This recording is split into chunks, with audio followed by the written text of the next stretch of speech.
બધા ભેગા થઈને જે એક થયા છે અને હવે કોઈને પણ અંદર ખોટું કરવાનું કંઈ કોઈને કોઈ પ્લાન સફળ નહીં થાય અને બધા એક થઈ ગયા છે.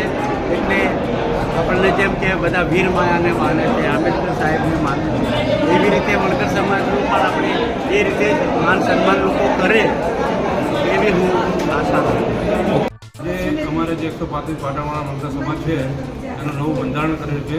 એનું વિતરણ વિધિ હતી અને સમાજના બધા ભાઈઓને બોલાવી અને એમની હાજરીમાં આજે આ પત્રિકાનું બંધારણ જે સમાજનું છે એનું વિતરણ કરવામાં આવ્યું છે. બંધારણના અંદર નિયમો અમે લોકોએ એકદમ અત્યારે આજના સમયના અનુકૂળ કરેલા છે.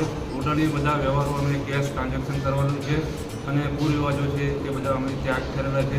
મરણ પાછળ થતા ખર્ચાઓ એ પણ કરેલા છે, ત્યાગ કરેલો છે.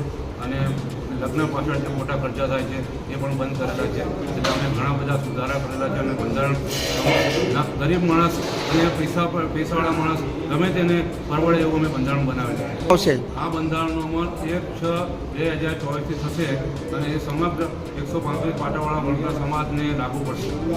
એ બાકી જે છે એ લોકો પણ થોડા સમયમાં અમારી સાથે જોડાઈ જશે એ અમને આશા છે. આપનું નામ? રમેશભાઈ મકવાણા, ગામ ગૌના, હાલ રહેવાથી ચાંદખેડા, અમદાવાદ. આજે વર્ષોથી 135 પાટણવાળા વણકર સમાજ બે ભાગમાં વહેંચાયેલો હતો.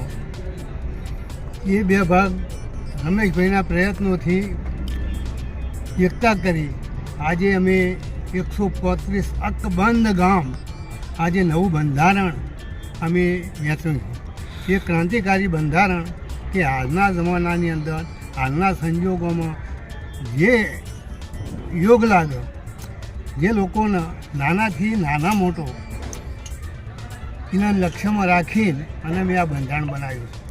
અને એ બંધારણ 135 પાટણવાળા વણકર સમાજ એનો સુચારુ અમલ કરશે. અમલ તો 2024થી એનો અમલ થશે.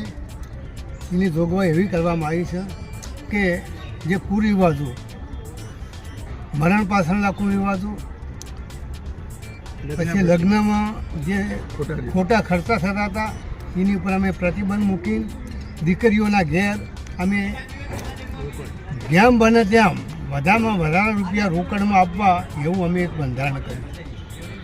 135 ગામ બધા જ આવી ગયા છે. કદાચ કોઈ વ્યક્તિ નહીં આવ્યા હોય અને એવું હોય નહીં કે બધા વ્યક્તિઓ આવે એવું ના હોય, પણ અમે 135 ગામના અમે અમારો મેસેજ આપ્યો હતો અને આજે 135 ગામોના માણસો અહીંયા આવેલા કહેશો. હવે એ બાકી છે એ ગામ નથી પણ વ્યક્તિઓ છે. જે સમાજના એ બધા વીઆઈપી માણસો છે, વ્યક્તિઓ છે, એટલે એમને અલગ ચોકો એમને રાખ્યો છે. એ પણ ભવિષ્યના હવે આવી આજે તમે જોયો આ માહોલ એ જોઈને એ લોકો પણ કાલે ફરીથી વિચારીને અને અમારી ભેગું ભળી જશે એવી અમે પણ એક આશા રાખીએ. એમના તરફથી પહેલ કરવામાં આવશે તો અમે 100% અમારો પરગનું આખું વિચાર છે. આપનું નામ? પ્રભુદાસ સંડે.